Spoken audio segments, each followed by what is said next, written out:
learn as a Christian from the call of Amos? Number one, anyone can be called. You see, he was a shepherd, right? Si unaona yule mchungaji wa kwenu wa ng'ombe na mbuzi. So anyone can be called, right? So that is what we learn first.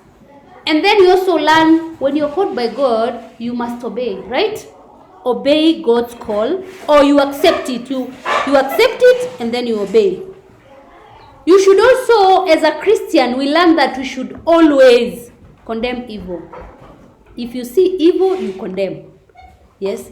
If you see your fellow brother here, a young child, being given money by a big shosho like me, you condemn. Any evil, you condemn. Yes.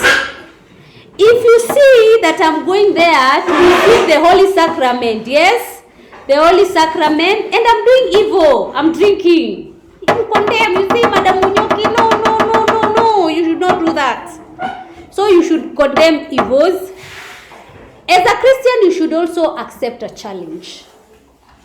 A challenge is whereby now, because it's during the rainy season, in the morning, are you waking up the normal time?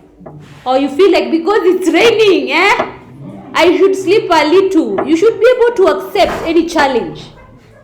And here we're talking about the challenge that Amos accepted is that, remember you're told to go prophesy in another kingdom, from your own kingdom. And you're telling them things that they do not want to hear.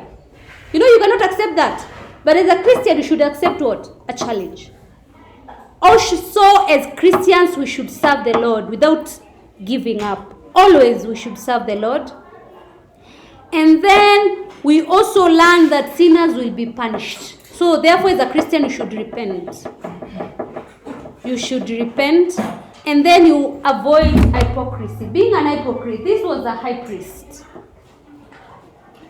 And look at what he said. He told Amos to go back to where?